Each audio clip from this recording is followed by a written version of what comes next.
Welcome, y'all. I'm Dawn Hodges, and this is Cooking with Granny from Hodges Farm.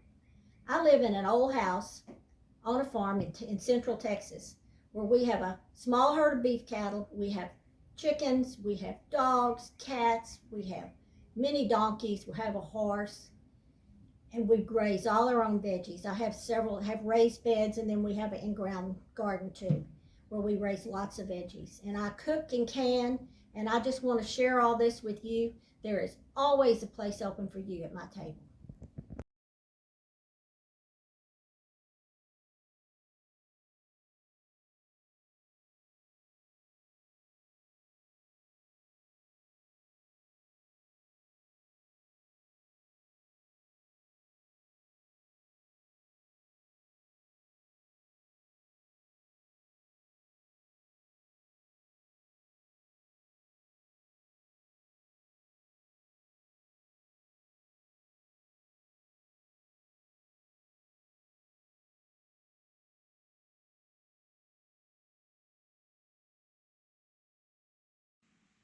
Howdy.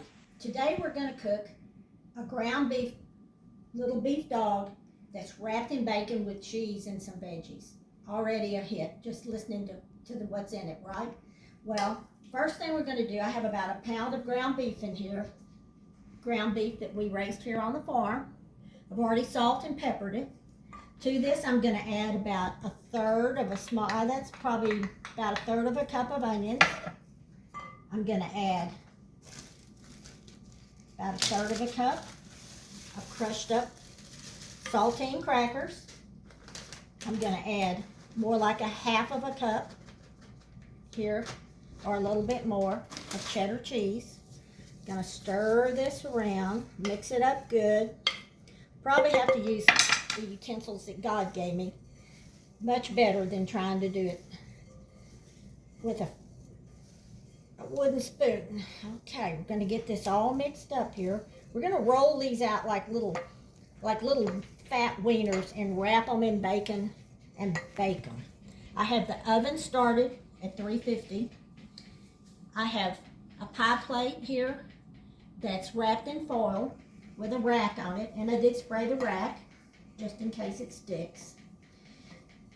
Okay, I'm going to take a little out for right now because my daughter, my videographer, can't eat bell peppers. But we can eat bell peppers. We like them. So here we go. Here's this one. Now I'm going to put the bell peppers in. Don't want to waste any.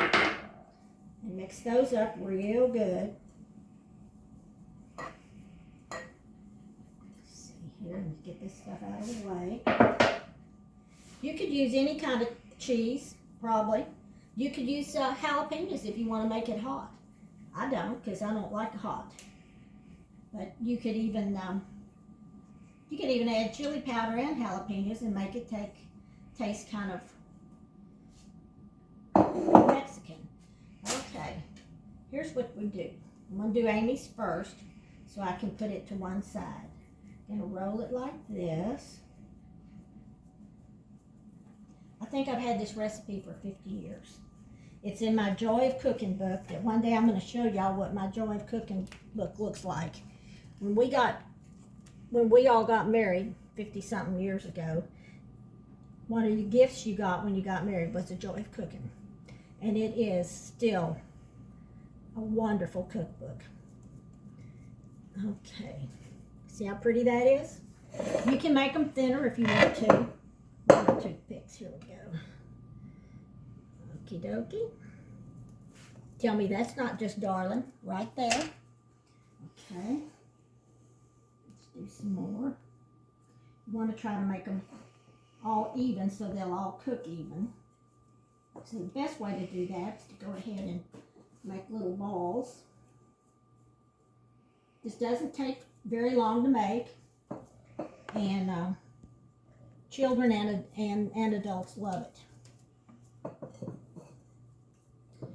Okay. May have to do a little finagling here to get them all the same size because I'm getting, this one's not quite large. Put some more in this one. Okay.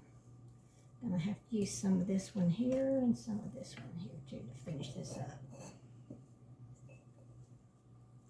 Okay. Okay, I'm getting this one way too little, so we're gonna figure that out. When you're cooking these, I have the oven ready to go. When you are cooking these, you don't want to overcook them. It's real easy to get them dried out by cooking them too much. Okay. Use thin bacon. I usually buy thick bacon for myself, but the thin bacon wraps around this much better. If you had just thick bacon, I guess you could just cut it in two this way. Okay, I think what I'm going to do, I want them all about the same. May have to use that little bit for something else. Let's see. The bell peppers are kind of making it all fall out. Okay.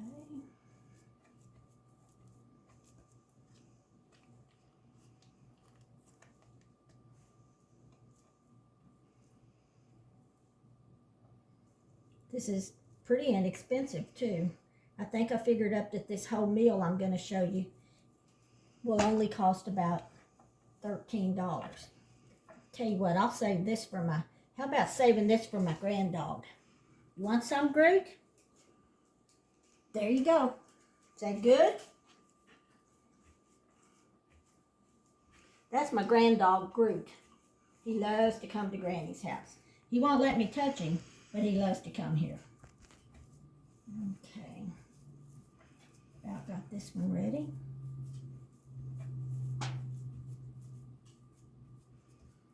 Sometimes if your hands get too sticky when you're doing hamburger meat, you can wet your hands and it makes it a lot easier to smooth things out.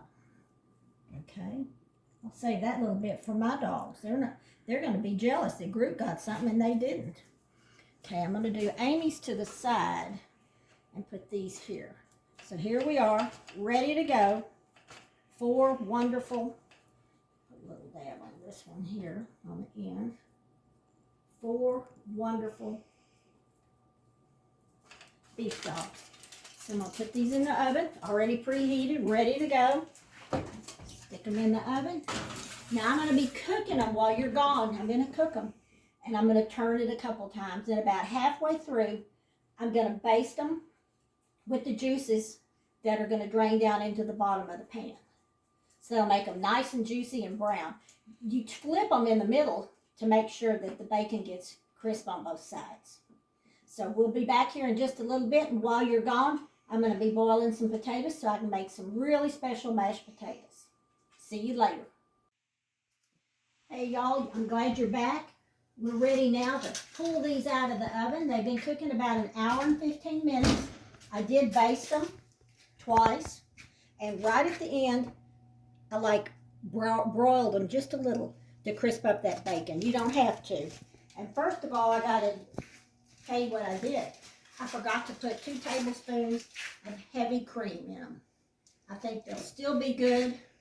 But when you make this recipe, a pound of hamburger, about 1/3 cup of chopped up onion, a little bell pepper, salt, pepper, about 1/4 cup of crackers, and about 1/2 cup of cheddar cheese. Put 2 tablespoons of heavy cream in and make them even better. So here we go. And here's my mashed potatoes. Let me tell you right quick about them. I like the red potatoes better than the russet potatoes. I boiled them in water with about a heaping tablespoon of chicken bouillon. And then when they got done, I put almost a whole stick of butter and 1/2 cup of sour cream. Salt, pepper, seasoned salt.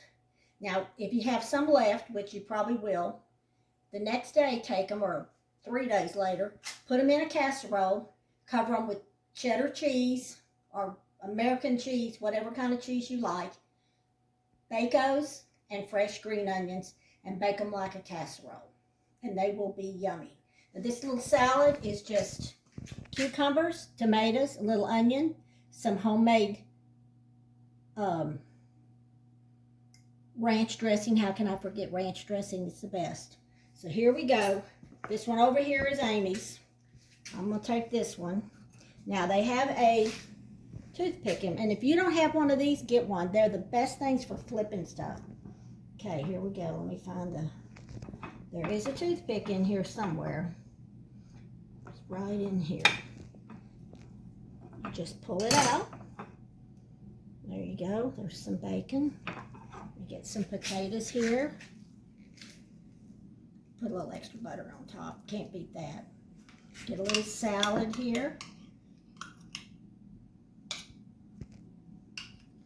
Get some of the tomatoes and the onions. Let's get a little more tomato. Now we have some fresh dill making in the garden, so I'm going to put a little fresh dill on top of here. If you have one of these left over, they make the best sandwich you ever had. Here we go. I'm going to cut this in two here and show you what it looks like in the middle. See? Looks like a big meatball, which you could do this Italian style too. There you go. This meal cost no more than $13. It would feed 4 people easily, and it'd be much better than what you could eat if you went out to eat. Of course, you got to clean up the kitchen, but that's when you get your husband or somebody to do that. Thank you for joining us, and God bless you.